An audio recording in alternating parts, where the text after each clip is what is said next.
The Neurocast from Truthsayers.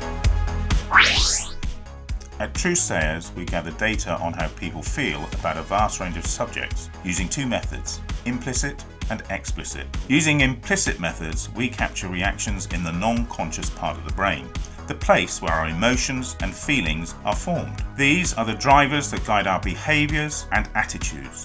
In this episode of Truthsayers Neurocast, I'm delighted to welcome one of our specialist advisors, Dr. Alastair Goode, to explain more. Welcome, Ali. Thank you. Good to be here. Alastair is a cognitive scientist and also a member of the Truthsayers Advisory Board.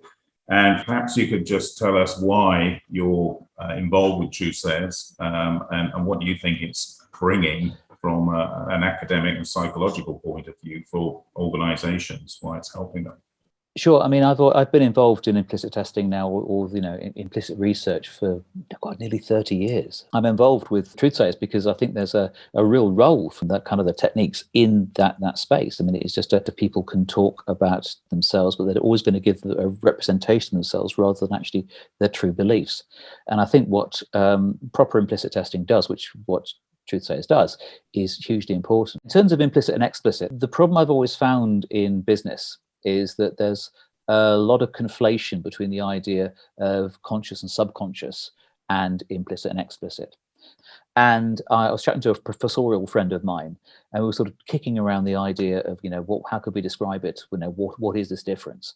And we were talking about Hannibal. Most people know Hannibal as being the chap who took elephants across the Alps to vanquish part vanquish the Roman Empire. And the elephants weren't only like his means of transport, they were actually his terror weapon, because he used to line them up and then charge them at the enemy and flatten them. That was the plan. However, an elephant is a wild animal, so they used to feed it quite a noxious concoction of kind of fruit juice and alcohol, and basically get the animal very, very drunk indeed, then plop a little chap on top, and the guy to sort of hit it on the back and sort of get it to go in the direction he wanted to, and then sometimes it would, sometimes it wouldn't, But we sort of came on this idea of like sort of Hannibal's elephant and the rider being like the way the mind works.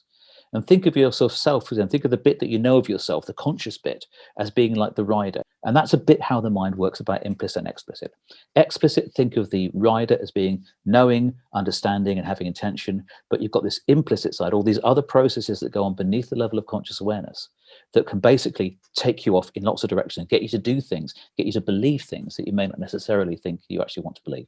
That's great explanation. So, from our point of view, on the Neurotech platform, we're very much taking implicit responses, but also at the same time taking explicit responses and comparing the two, overlaying the two.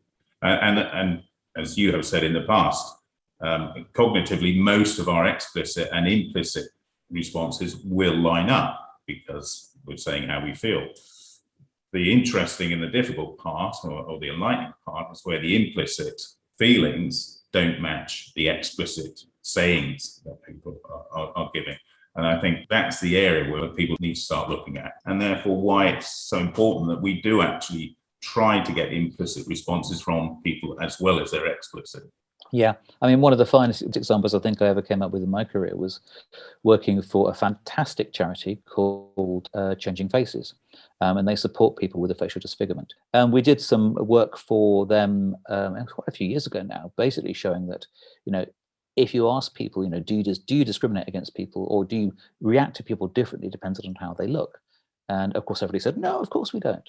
And you did this kind of, implicit testing, and there was a huge bias. I mean, stronger than any other bias that had been found at the time. I mean, so much so that it was so strong that people probably were aware how difficult they were finding to do the task. And they would have noticed, but they still didn't report it because they just know it was socially unacceptable to sort of say, yes, I find this person looks odd, and I find it really hard to say that they're a nice guy.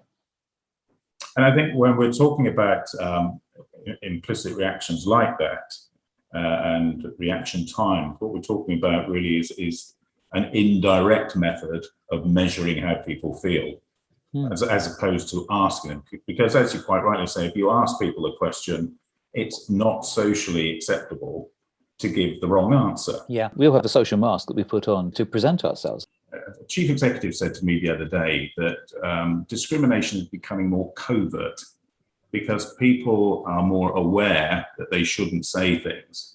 that doesn't necessarily change their attitudes, but actually people are less open about being discriminatory.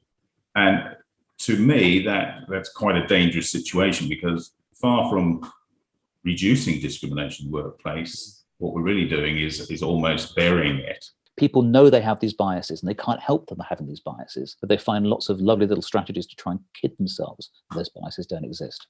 Yeah, and of course, explicitly, you can actually hide those biases, can't you? Simply in the way that you answer a question. Yeah, which is why it's so important from our point of view. And like yourself, I'm very passionate about implicit techniques and implicit testing, because I think I've seen over the sort of 12 years that I've been doing it, that we uncover things that simply organizations didn't realize was happening.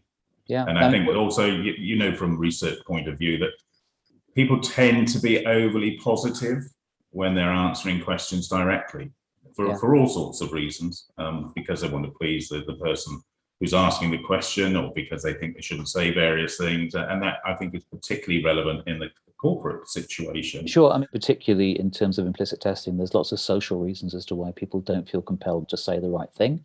There's lots of other reasons that they're just not aware, because we're often asked the brain to do lots of complex things. You know, our intuitive mind may be able to throw out sensations that sort of guide our behavior. We may be able to sort of verbalize what those feelings are, what motivates those feelings. That's great. Thanks very much for talking to us today, Ali. And great pleasure. We'll see you soon.